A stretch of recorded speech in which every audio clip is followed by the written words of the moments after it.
Good afternoon, everyone. Welcome, and thank you all for coming. I'm Cheryl Hurst, Director of Education and External Relations here at KSC, and it's my pleasure to serve as your Master of Ceremonies this afternoon.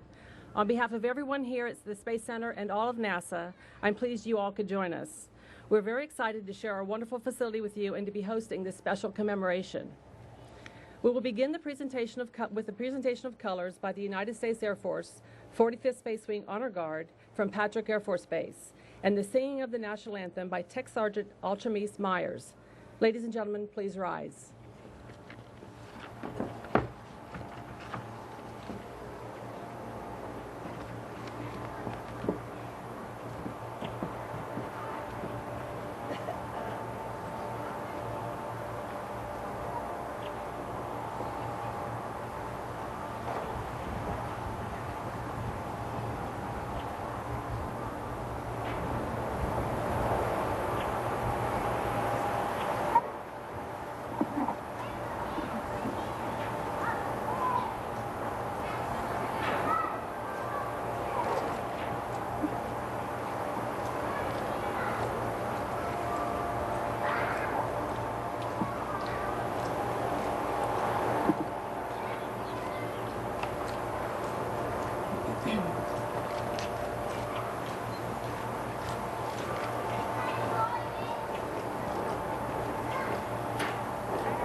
Oh, say, can you see by the dawn's early light what so proudly we held at the twilight's last gleaming, whose broad stripes and bright stars through the perilous fight o'er the ramparts we watched were so gallantly streaming, and the rocket's red glare, the bombs bursting in air, gave proof through the night that our flag was still there. Oh, say, does that star-spangled banner yet wave o'er the land of the free and the home of the brave?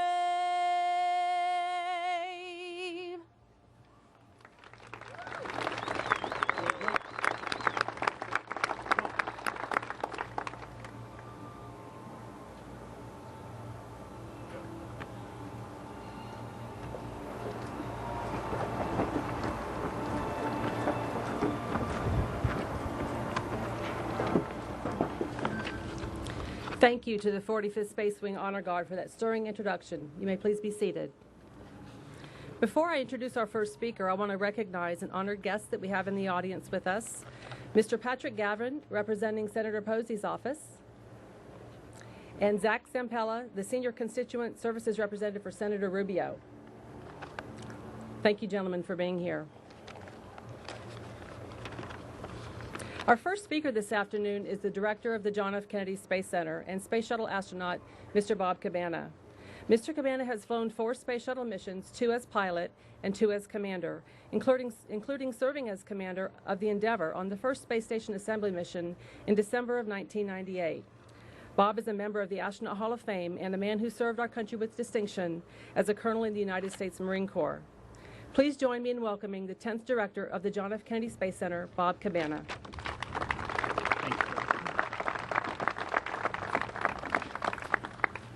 Thanks, Cheryl. Good afternoon and welcome to the Kennedy Space Center. I can't think of a more appropriate and fitting place to have this unveiling and dedication today. Human spaceflight has come a long way since our first flight 50 years ago. As we prepare to take the next step in human exploration beyond our home planet, it's only fitting that we honor those who paved the way for us with Project Mercury. In 1959, the newly formed National Aeronautics and Space Administration invited 110 of America's top test pilots to volunteer for the manned spaceflight program. To his dismay, Alan Shepard, who read about the NASA invitations in the newspaper, couldn't understand why he didn't receive an invitation.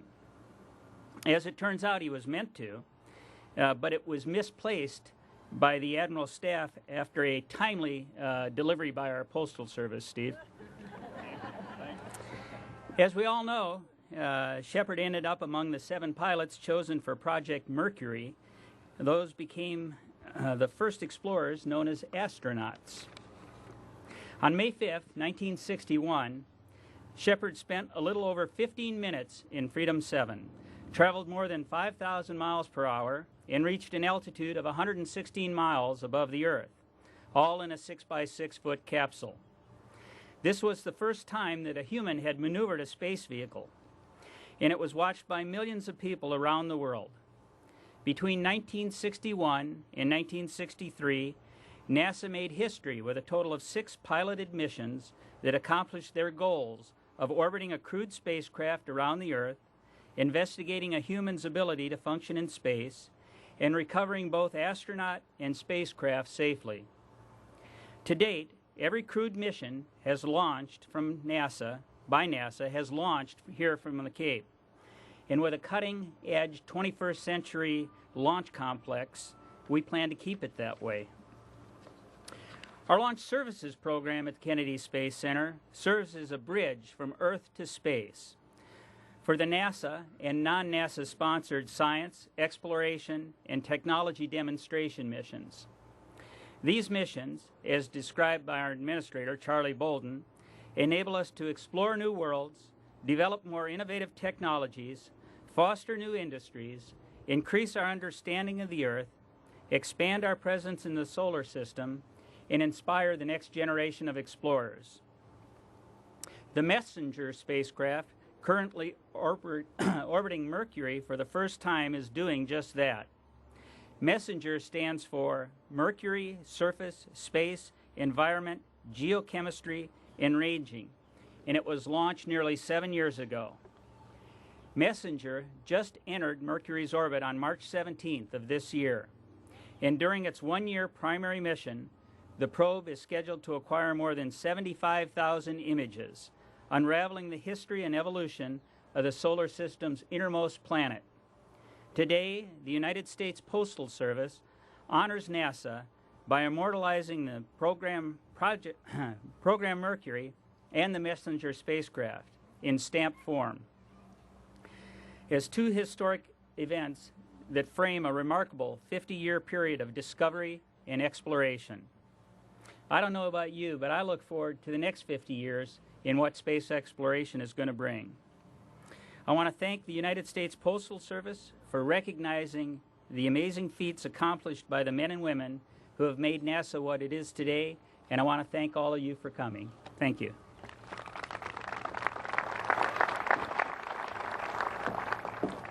Thank you, Bob. I'm now pleased to introduce Mr. Steve Massey, our dedicating official from the United States Postal Service.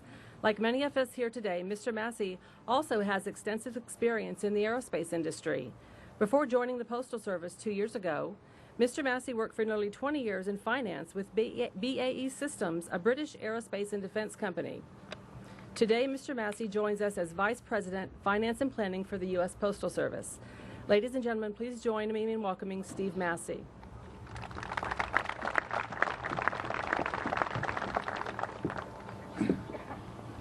Thank you, Cheryl. Good afternoon, everyone.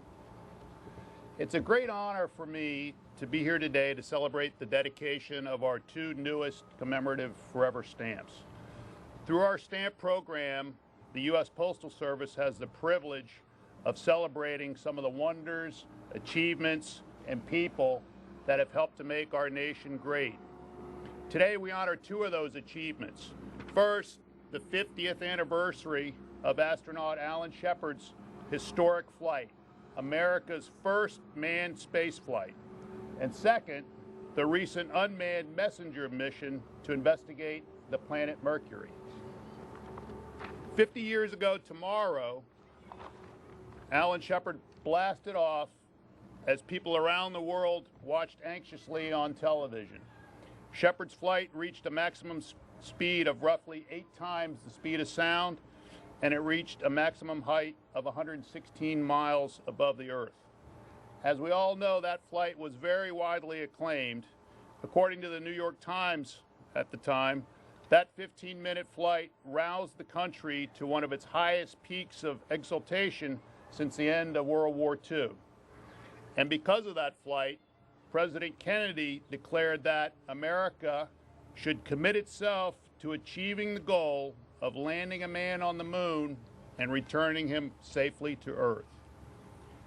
President Kennedy served notice to the world that a daring and ambitious race was underway. The Mercury project set the U.S. on a path that led to our stunning first moon landing in 1969, the crowning technological achievement of the 20th century. Alan Shepard would go to the moon himself with Apollo 14 just 2 years later. And who can forget that wonderful golf shot that he hit out there on the moon and went for miles and miles and miles, as they say. And also, did you know that the post office in Alan Shepard's birthplace, Derry, New Hampshire, was named by an act of Congress the Alan B. Shepard Post Office Building? That, too, is quite an achievement. There is also a connection between the Postal Service and the Mercury project.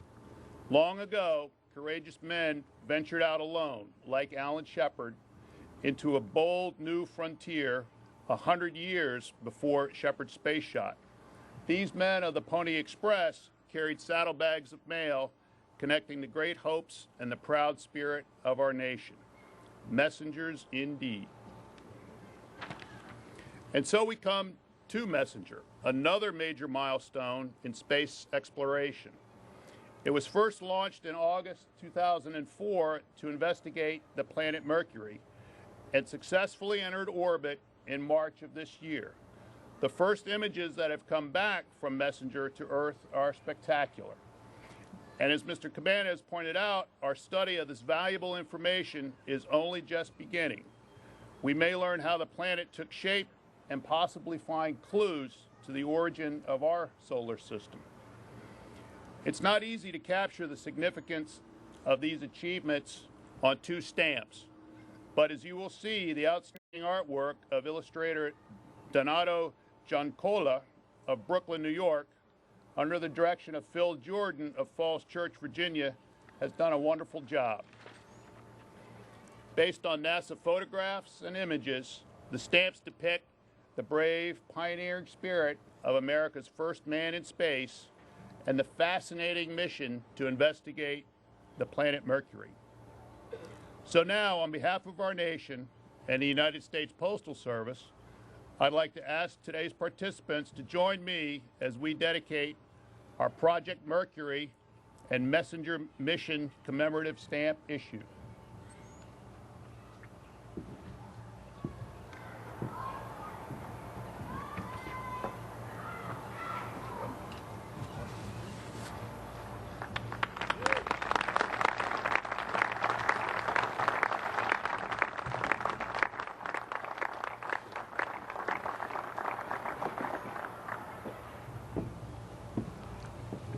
Thank you, Steve.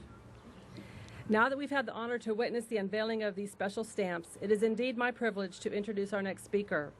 As a Navy pilot, Scott Carpenter flew missions for the U.S. Navy during the Korean War and was a test pilot at the National Naval Air Test Center and a Naval Air Intelligence officer, proving he indeed had the right stuff. Mr. Carpenter was selected as one of the original 7 Mercury Project astronauts in 1959. He served as a backup pilot during preparation for America's first manned orbital spaceflight, and in 1962, he flew the second manned orbital flight. Ladies and gentlemen, please welcome our very special guest, Scott Carpenter.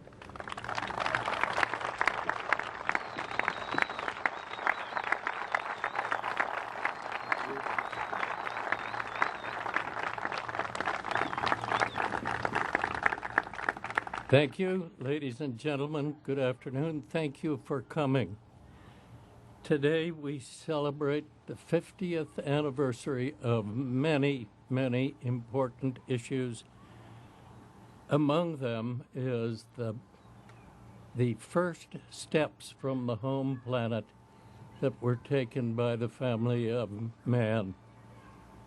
That was signified by, first, unfortunately, and Al Shepard didn't like this much, but by the Soviet flight of Yuri Gagarin. But shortly after that, Alan Shepard joined the battle for the United States with our respected comrades in the Soviet Union, and the battle was joined, partly because of the resounding success of Alan's flight in Freedom 7, and also because of the charisma and vision and Camelot that belonged to John F. Kennedy. He announced that we should go to the moon, and that was largely a response to Alan's success, aided by the blinding genius of Wernher von Braun, who showed us how to do what the president said we should do. We finally went to the moon, but that was because of what was started by Alan B. Shepard in his Freedom 7. That event is what we celebrate here today, and I am so pleased to notice that the United States Postal Service has chosen to honor Mercury and Alan Shepard with the stamp. It is, I think, appropriate to mention another item about this stamp. In the wisdom of the United States Postal Service, and in viewing the custom of today, a decision was made not to put 44 cents on Al's stamp, but it is forever.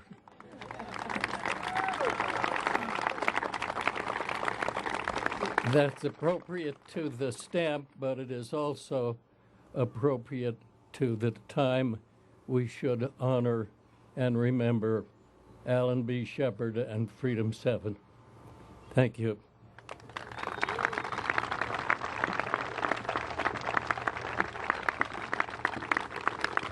Mr. Carpenter, thank you so much. What an incredible honor to have him here with us today, isn't it? Our next speaker is Jim Adams, NASA's Deputy Director for Planetary Science. In 30 years with NASA, Mr. Adams has worked on projects ranging from weather satellites, deep space probes, and lunar landers and rovers. He is the recipient of 3 NASA medals for exceptional service, including outstanding leadership. Ladies and gentlemen, please welcome Jim Adams. Thank you. I was talking to my wife this morning, and I said, "How do you follow Scott Carpenter?" And she said, "Just be yourself." So that's all you get. It's an impressive thing to think about, if you go back in history, how explorers and science have worked together hand in hand to understand the environment and the world we live in. And it's fitting today that we should be commemorating Alan Shepard's first flight, the Mercury project, and our exploration of Mercury, because that's exactly what's going on. Is science and exploration working together to understand where we're at and where we're going. Both stamps honor an American first, the first human space flight, the first satellite to ever orbit the innermost planet of our own solar system. The Messenger spacecraft traveled, as you heard already, 6.5 years in order to get to Mercury. And in that time, it traveled over 5 billion miles in order to explore the inner solar system on the way to Mercury.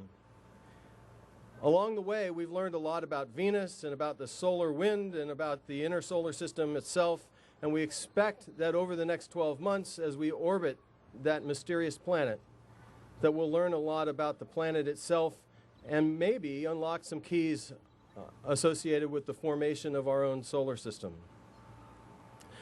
The Messenger spacecraft carries the most comprehensive suite of scientific instruments ever to be flown into the inner solar system, and it will return data that will be used by scientists for years to come in our understanding of what's going on within our solar system.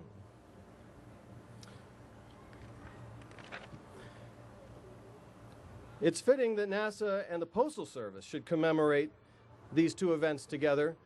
NASA and the Postal Service are two American institutions. This is American exploration, American science. America is exploring the solar system and bringing you the message, and that's what we're all about. We should be proud of that. As exploration and science work together in the future, we all look forward to what the future holds. I'd like to think that my children would be standing here someday, or sitting here, and listening to people explain how explorers and science have worked together to move the influence of humans out further than low Earth orbit, further than the moon, further even than Mars. Someday, I hope that we will have satellites with astronauts on board looking back from Saturn. And then we will have moved the bubble of human influence beyond the influence of Earth, and we'll have become true explorers. Thank you, everybody, for coming. We appreciate it. Thank you, Jim. So the list just keeps growing of our special speakers. On this very special occasion, Julie Shepard Jenkins is representing her family as the daughter of Alan B. Shepard, the man honored on this Mercury Project commemorative stamps. Julie's sisters, Laura Churchley and Alice Wackerman, are also here today with us. And I'd like to take a moment here and wish Alice a happy birthday tomorrow. We're so happy you're able to be with us. Mrs. Jenkins carries on her father's legacy by making presentations to middle school students and many others. An avid space enthusiast, she believes space travel is essential to expand human horizons and to encourage innovation. At this time, I would like to invite Laura and Alice to the stage. And please join me in welcoming Julie Shepard Jenkins.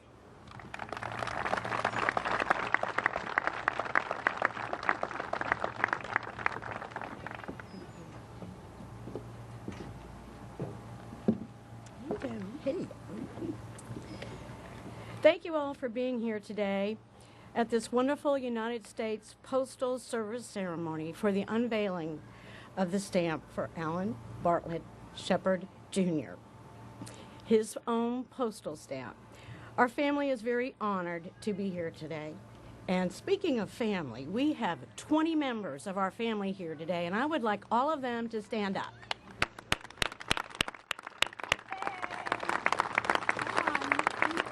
Stand up. Of all the places in the world to hold this ceremony, the Rocket Garden of Cape Kennedy is the best place ever. We have often walked among these rockets and marveled at their different shapes and sizes. Of each individual rocket in its shape and size, and that they were able to send people such as our father into outer space. Americans should be so proud that the United States has been the leader in space exploration for 50 years. Now, Daddy always had to start a talk with a few jokes. So, to set the record straight once and for all, since we are at a stamp unveiling, the Shepard daughters did at some point in their youth receive a few lickings. I would also like to tell you about the first time that my father went to the White House. It was a couple of days after May 5th, 1961, after his flight, he and John F. Kennedy were sitting talking about the future of space and space exploration, and in skipped Caroline Kennedy. So John F. Kennedy introduced Caroline to the first American into space. She looked at Daddy, and then she looked at her father with a very quizzical look, and she says, "Where's the chimpanzee?"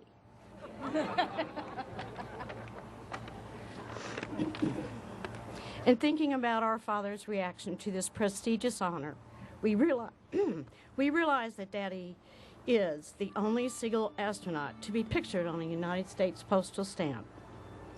It will help people to remember what a great leader for the astronauts he was. My sisters and I think Daddy would acknowledge this honor not only for himself, but for the men and the women that built the rockets and sent him into space safely. Daddy never thought of himself as a hero. He was just doing his job. My family would like to thank the United States Postal Service for honoring our father with this uniquely designed stamp. We thank you from the bottom of our hearts. We also would like to acknowledge NASA for hosting this ceremony in such a beautiful and appropriate setting. And one last thing, please take advantage of your new ability to send our father into space again. Put a stamp on a letter. Good job, Julie. Thanks. Wonderful.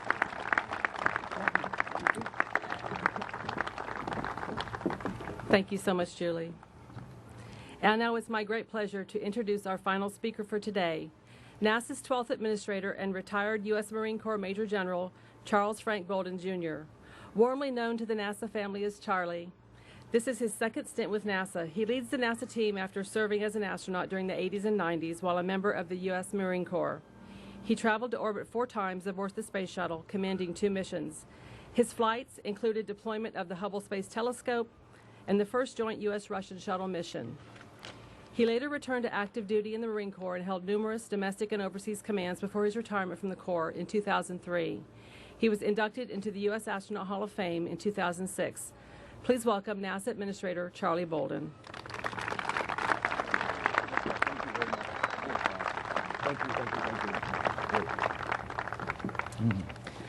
Thank you all so much for coming out, and I join everyone in welcoming you. Before I start with formal remarks, I think it's appropriate that I kind of remind everybody about, we actually suffered some devastation in the NASA family this past week. Even as we sit here in this beautiful sunlight, we have members of our NASA family in and around Huntsville, Alabama, who are still trying to pick up the pieces. We've got about 80% of our NASA workforce and about 70% of the contractor workforce that have been accounted for, but we're still trying to make sure that we can account for everybody. So I would ask you, as we celebrate on this occasion, this very, very joyous occasion, that you keep them in your thoughts and prayers. Again, you know, Scott, Jim, Julie, and vicariously Laura and Alice, I thank all of you for the moving words that talked about Project Mercury and about the Messenger program, the Messenger mission. You've given us a human perspective on these important parts of our nation's history. And I just asked Julie, Alice, I said, you know, I was thinking, and it did not occur to me until I was sitting there listening to your introduction, that you had quite a birthday candle when on the 5th of May. So what a special birthday in many respects. I also want to thank the U.S. Postal Service for their initiative in bringing awareness of spaceflight and science to wider audiences through these 2 works of art. And that's really what they are. I hope all of you agree with me that they're absolutely beautiful. So today we celebrate the inaugural manned flight of Project Mercury and our historic first orbital mission to the planet Mercury. These are 2 enormously important points separated by years on the NASA continuum. They're joined by more than just a name. They embody the spirit of innovation and doing big things for which NASA has always been known. When Alan Shepard launched toward the stars 50 years ago, no American had ever done so. The so-called Mercury-7 were a handful of brave men, each of whom would accomplish great things. Things no one had done before.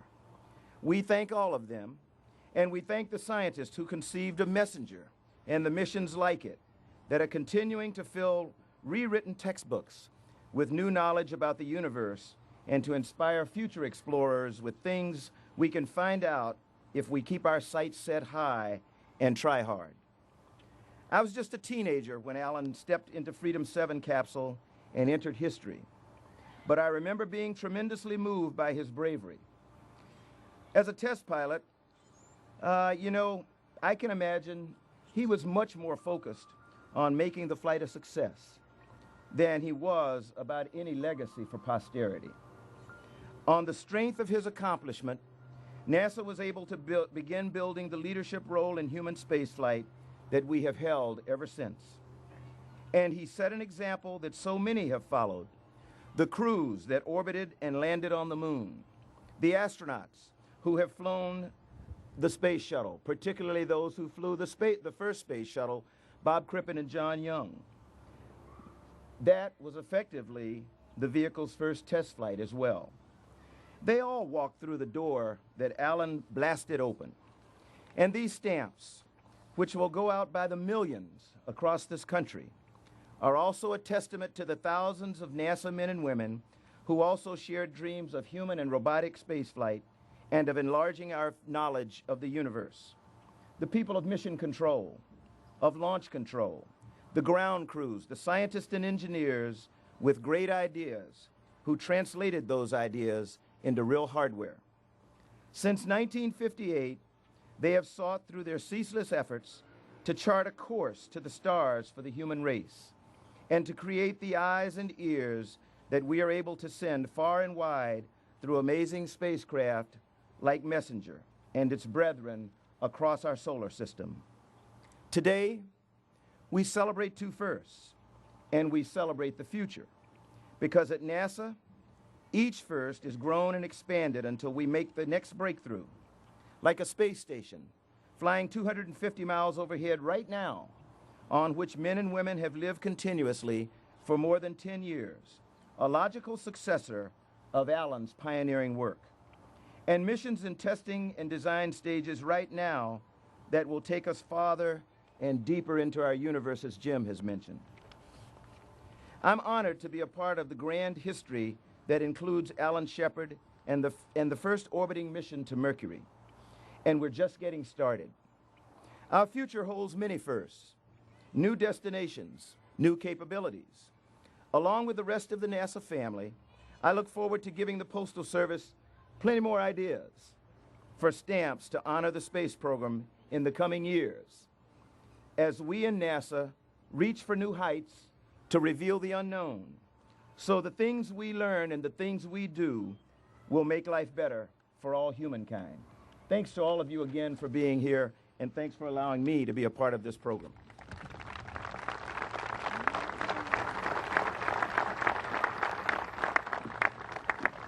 Thank you so much, Charlie. Ladies and gentlemen, this concludes the speaking portion of our program. I have a few administrative notes that I wanted to offer for you. We have a very special opportunity for you today. For a limited time, some of our program participants will be available in front of the Space Shop, which is just over the bridge past the ISS scene to the Space Shop, and you can get some autographs on this occasion. In the interest of time, we respectfully ask that you limit your items to 2. Also, the Mercury Project and Messenger stamps are on sale here today in front of the Space Shop. You'll be able to get a special hand cancellation with the official first day of issue postmark on anything bearing one of those postage stamps. On behalf of NASA and the U.S. Postal Service, I want to thank you all and thank our honored guests, as well as all of you for helping us commemorate this very special occasion.